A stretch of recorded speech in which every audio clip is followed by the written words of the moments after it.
สบายดีวันนี้สิมาหาสีเหือบ่ได้ไปตึกเบ็ดละไปเกี่ยมเหือลำนี้สิไปตึกเบ็ดนี่สร้างเครื่องมาใหม่เอามาพ่นสีโดยเฉพาะเลยนี่สีก็ซื้อมาแล้วสีก็เอาเบอร์แบบลายแบบทหารเลยสีเดี๋ยววันนี้สิมาทาเราเมื่อติดตามเราเมื่อ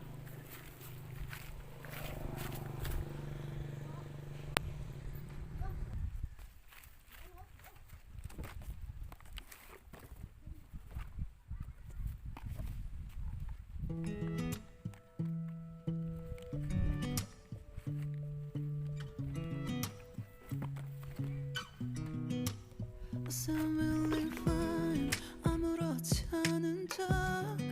아무도 모르게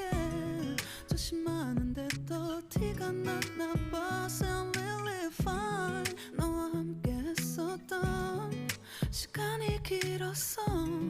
나 봐, 난 네 옷을 또 보고 있어. Hey, hey, yeah, yeah. I can't control.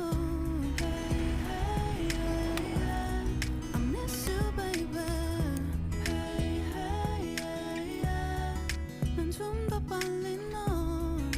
잊어야만 해. 우리 헤어졌던 수요일 밤이 기억나. 말없이 걸었었던 너와의 마지막 밤. 우리 헤어졌던 수요일 밤이 기억나지 않게 기억나지 않게. I sound really fine. 잊었다 생각했는데 추억이 잠시 널 떠올린 거야. Sound really fine. Hey, hey, yeah, yeah. I can't control. Hey, hey, yeah, yeah. I miss you, baby. Yeah, yeah, yeah. 너무 어려워. 항상 이별은 쉽지 않아.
ดอีกสีนึงครั้งนึง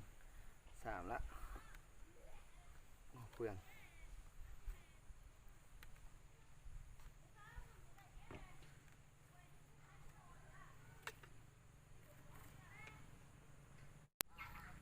เดี๋ยวมาผสมสีจริง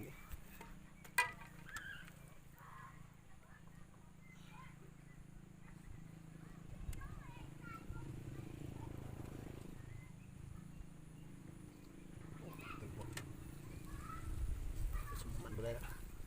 เกินพิกัดละ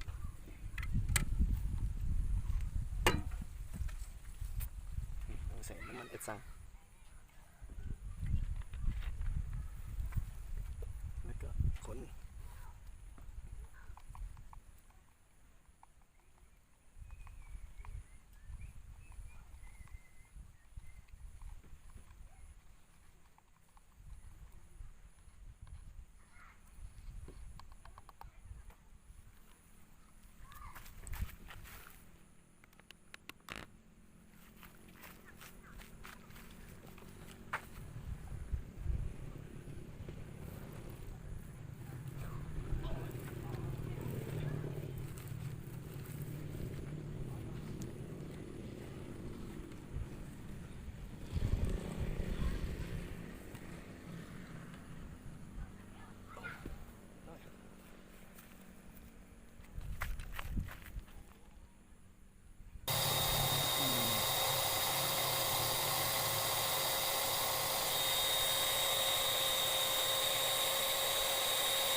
เอาละตอนนี้กันทาจนหมดเรียบร้อยละนั่นสีเขียวแบบลายทหารมาเลย ไปแบบลุยป้าลุยน้ำแบบเขาเนี่ยเดี๋ยวฮอนมือไปลงเสียเอาไปลงน้ำเงี้ยว2กันมูนะจบเท่านี้แล้วการมาลงเรือ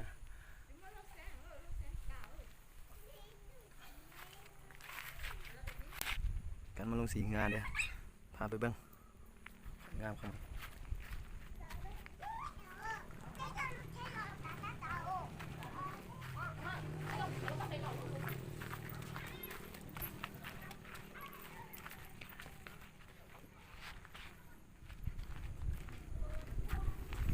ส่วนตัวนี้เนาะ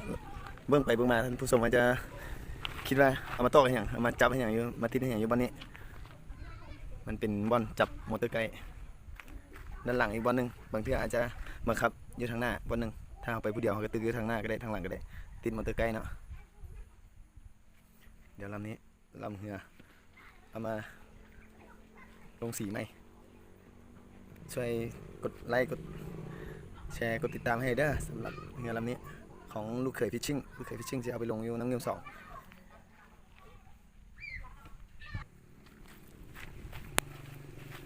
โอเคการลงสีเงามันนี่ก็เลอะเทอะเลอะเทะไปหมดเลยเบื้องมือแล้วก็เครื่องมือที่เอามามันนี่ก็ไม่เพิ่นไหม้มาเลยสีมันสีดีนะเครื่องพ่นได้ดีคิดว่าสิพ่น2 รอบแต่รอบเดียวมันก็งามละสีมันก็แจ่มดีละที่ว่าซัมนี้ก็โอเคละกดติดตามให้นะลูกเขยฟิชชิ่ง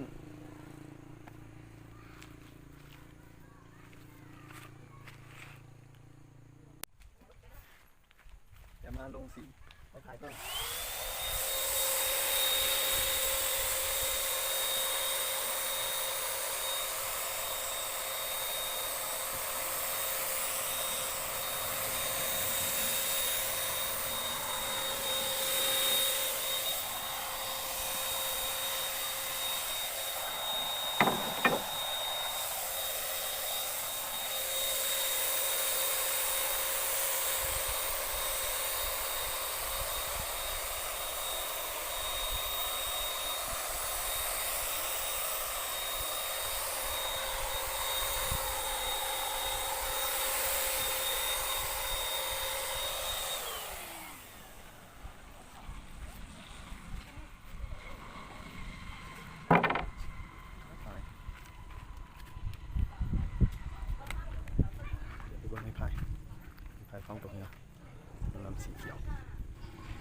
เร็จไปแล้ว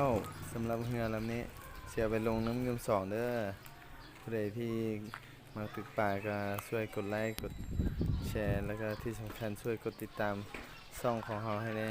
แล้วเจอกันที่น้ำเงิม2เด้อเห็นก็อย่าลืมทักแน่บ๊ายบาย